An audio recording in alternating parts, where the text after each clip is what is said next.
네, 장관께 질의합니다. 네. 지난 8월에 광주에서는 19세 남자 대학생과 여성이 일주일 간격으로 극단적인 선택을 했습니다. 이미 잘 알고 계시죠? 네. 참으로 안타까운 게 이 두 청년은 보호 대상 아동으로 시설에 있다가 남자는 대학생이 되고 보호 연장을 했었고 이 여성에 대해서는 잘 알려지지 않았는데 제가 여기에 대해서 우리가 관심을 좀 가졌으면 좋겠다 싶습니다. 이 여성은 2003년생입니다. 아래 4살 어린 동생이 있는데 아버지는 심한 정신장애 3급이고 또 정신건강복지센터에서 정신질환, 경증, 치매 치료 중이고 어머님도 정신질환 2급 장애로 폭력성이 있습니다. 2011년 2월에 방임형 아동학대로 신고가 되었고 그때부터 8살, 4살 두 남매는 시설에서 지냈습니다. 그런데 이 여성은 제대로 지내지 못했던 것 같습니다. 많이 힘들었겠죠. 그 시설에서 제대로 된 치료를 받았는지는 모르겠지만 많이 힘들어서 일탈이 있었고 자해도 여러 번 있었고 음주, 무단 장기 결석이 있었습니다. 이러면 통상적으로 이렇게 하다가 소년법상 보호처분을 받게 됩니다. 그래서 보호처분에서도 치료받는 곳에도 갔다가 쉼터에 갑니다. 쉼터에는 6개월 있다가 한 번 더 연장하면은 6개월 더 연장되거든요. 여기에 좀 관심을 가졌으면 좋겠습니다. 우리가 보호종료 아동에 대한 자립 지원을 하는데 대부분의 포커스는 일반적으로 보호 종료를 한 이후에 자립에 대한 지원을 하는데 정말 사각지대 중에 사각지대인 이곳에 관심이 없습니다. 이 사건도 그렇습니다. 남자 대학생은 연장이었고 이 여성은 소년법상 보호 처분 받다가 보호 종료가 되니까 아동 양육시설로 돌아가지 않고 여전히 정신질환을 앓는 아버지가 데려가겠다고 하고 이 여성도 집으로 가겠다고 하니까 그냥 집으로 보냈습니다. 그러면 사회에서 지자체가 이 여성에 대해서 특별히 신경을 써야 됩니다. 사례 관리를 해야 되죠. 그런데 거기에 대해서는 아무런 소식이 없습니다. 제가 그래서 광주광역시에 어떻게 했는지 자료 달라고 하니까 주지 않고 있습니다.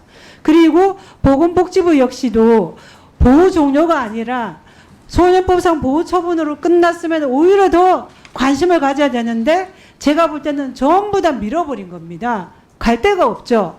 자해도 하고 아버지도 여전히 정신질환을 앓고 병원에 있는데 누가 돌봐줍니까? 지역사회가 돌봐줬다는 아무런 근거도 없습니다. 그래서 이 여성은 남자 대학생이 극단적 선택을 하니까 본인도 희망도 없는데 그러면서 일주일 뒤에 하늘나라로 갔습니다. 그럼 어떻게 해야 되겠습니까? 여러 가지 정책이 있지만 저는 이런 데 대해서도 맞춤형 정책을 좀 했으면 합니다. 이런 경우에는 자립정착금, 자립수당도 못 받고 더 나아가서 자립지원 전담 인력의 사례 관리도 못 받습니다. 지역사회에서도 관심 바뀌죠. 이런 사람은 결국은 우리 사회가 사각지대로 내몰아 버렸습니다. 어쩌면 귀찮은 존재로 여기저기에서 그냥 내몰았고 결국은 이 상황에서 집에 가겠다고 하니까 잘 됐다고 집을 보낸 거죠. 이렇게 해서는 되겠습니까, 장관님? 네.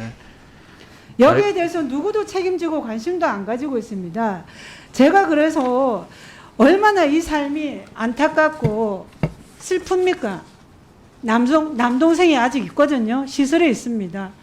좀 챙겨봐 주시길 바라고 제가 지난번에 이와 관련해서 긴급 간담회를 개최를 했는데 보호 종료 이후에 청년과 그 다음에 시설에서 이들을 돌보는 분들 또 이분들을 계속 지원하는 대학 교수랑 했는데 그러면서 여러 가지 정책적인 제안을 보건복지부의 담당자에게 했습니다.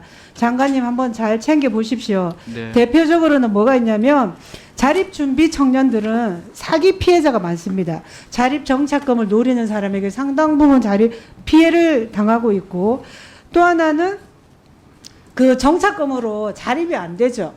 그러다 보니까 금방 그 돈을 다 잃고 또 방황을 하게 되고 제가 과거에 변호사 시절에도 이런 청년들이 제가 구치소에서도 더러 만난 적이 있습니다.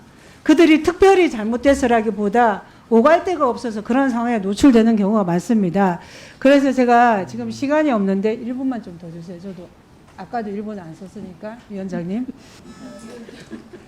이게 여러 가지 제가 제안을 했습니다. 신규로는 법률 교육 및 법률 자문단이 있었으면 좋겠고 변호사회 각 지방 변호사회와 MOU를 체결해야 됩니다. 그렇게 해서 이들에게 좀 교육을 해줬으면 좋겠고 또 하나는 아까 다른 위원께서도 말씀하셨는데 여러 가지 복지 혜택이 있지만 신청을 해야 되는데 그 절차를 몰라서 못하는 경우도 있고 또 하나는 이걸 잘 알아서 잘 챙기는 사람은 참 잘하는데 오히려 요 사례처럼 잘 못하는 사람들은 옆에서 도와줘야 됩니다. 그래서 심리적 지원을 하는 그런 멘토링 서비스 같은 것도 있었으면 좋겠다 싶고요. 그 외에도 이제 제가 제안한 것들이 금융교육 심리지원 및 멘토링 사업, 그 다음에 전담 사회복지사 지정 및 그들의 역할을 확대해 주면 좋겠고 또 하나는 지금 자립지원 전담기관이 있고 자립지원 전담 인력이 있는데 한 명이 보호하는 아동이 수백 명이 있는 게 있어요. 이런 것들 잘 좀 챙겨서 네. 더 이상 이렇게 사각지대로 내몰리지 않도록 좀 챙겨주십시오. 네. 그리고 제가 제안한 그걸 좀 장관께서 확인하시고 이 담당자가 그때 우리 의원실에 오셔서 제가 드렸는데 그거 한번 챙겨보시고 종강 전까지 어떻게 하겠다고 정리된 거를 반드시 보고해 주시기 바랍니다. 네, 그렇게 하도록 하겠습니다.